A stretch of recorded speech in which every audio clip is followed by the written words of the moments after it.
बिस्मिल्लाहिर्रहमानिर्रहीम। अज़ीज़ तलबा तलबात अस्सलाम वालेकुम। प्यारे बच्चों, आज के लेक्चर में मैं आपको जो टॉपिक पढ़ाने जा रही हूँ वो है पहले गवर्नर जनरल की हैसियत से कायद-ए-आज़म मोहम्मद अली जिन्ना रहमतुल्लाह अलैह की खिदमात और कारनामे।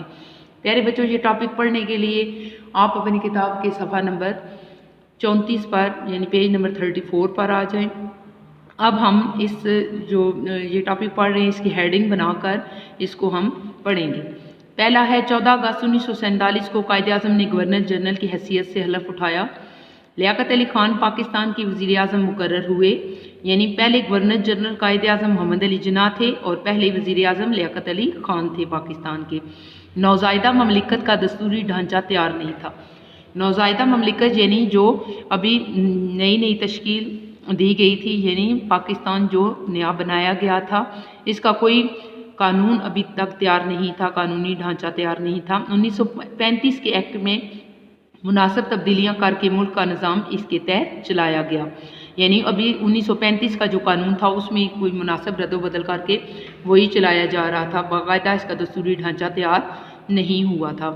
प्यारे बच्चों, यहाँ पर आप हेडिंग बना लेंगे कायद-ए-आज़म का गवर्नर जनरल की हैसियत से हलफ उठाना। कायद-ए-आज़म का गवर्नर जनरल की हैसियत से हलफ उठाना।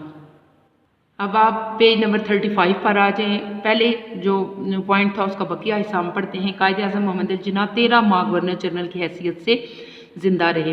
यानी गवर्नर जनरल की हैसियत से इन्होंने कितने माह काम किया? 13 माह। इस मुद्दत में आपने अपनी बसीरत और कायदाना सलाहियतों से अहम कौमी मामलात को सुलझाया, जिससे पाकिस्तान अपने कदमों पर खड़ा हो सका। अगला है कायद-ए-आज़म मोहम्मद अली जिन्ना की कद्दावर शख्सियत ने आज़ादी के बाद पैदा होने वाली मुश्किलात को अहसन तरीके से सुलझाया।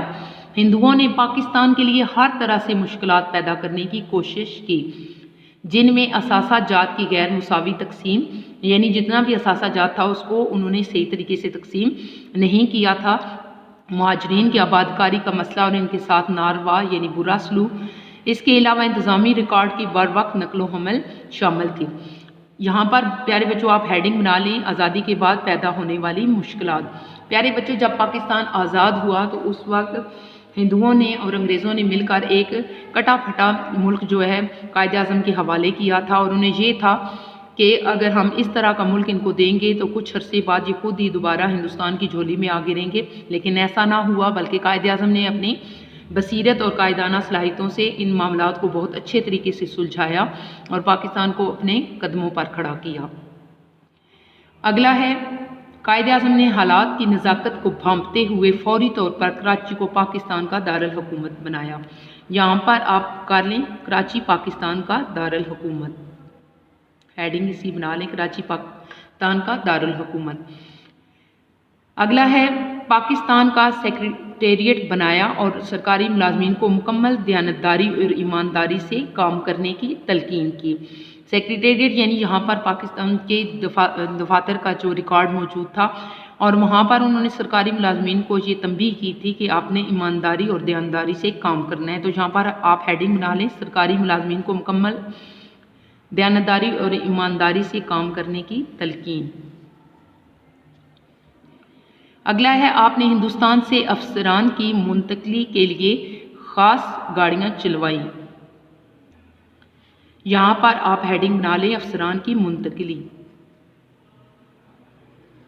यानी अफसरान को एक जगह से दूसरी जगह पर लेकर जाने के लिए गाड़ियों का इंतज़ाम करवाया। अगला है हवाई कंपनी से मुआहदा किया जिससे सरकारी मुलाजमीन की नकलो हमल शुरू हुई। हवाई कंपनी से मुआहदा।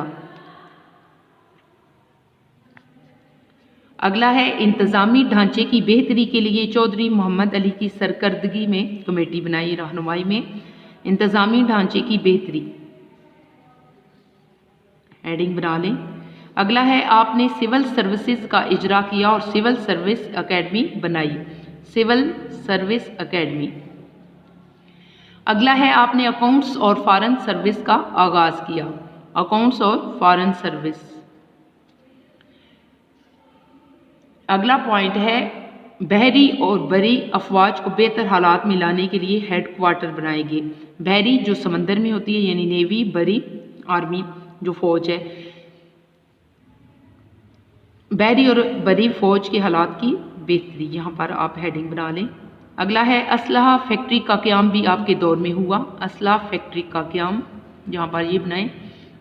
आगे है कायद-ए-आज़म ने दूसरे मसाइल के साथ साथ खारजा पॉलिसी की तरफ भी खुसूसी तवज्जो दी। हमसाया ममालिक और दीगर बड़े ममालिक के साथ ताल्लुकात को उस्तवार किया, जो कि हमारी खारजा पॉलिसी के बुनियादी मकासद में शामिल था। यहाँ पर खारजा पॉलिसी की तरफ खुसूसी तवज्जो। प्यारे बच्चों, खारजा पॉलिसी से मुराद है कि दूसरी जो रियासतें हैं उनके साथ आपने ताल्लुकात को कैसे मजबूत करना है, उसके लिए जो असूल और कवानीन बनाए जाते हैं उसको हम खारजा पॉलिसी कहते हैं। आगे है कायद-ए-आज़म की मुदब्बराना शख्सियत की बदौलत ही पाकिस्तान अक़वाम मुत्तहिदा का रुकन बना।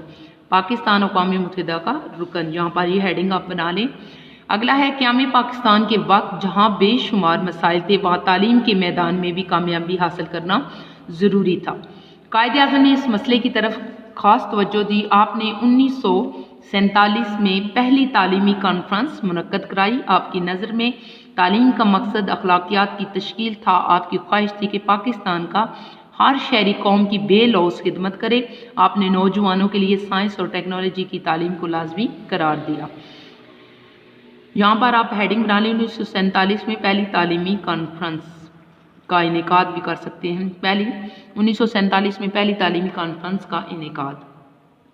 अगला पॉइंट है कायद-ए-आज़म के जिस्म में जब तक जान रही उन्होंने पाकिस्तान की हर मुमकिन खिदमत की। खराबी सेहत के बावजूद भी अहम फाइलों का मुताला करते थे।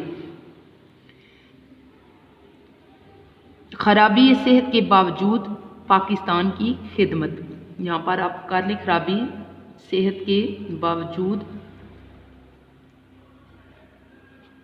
पाकिस्तान की खिदमत।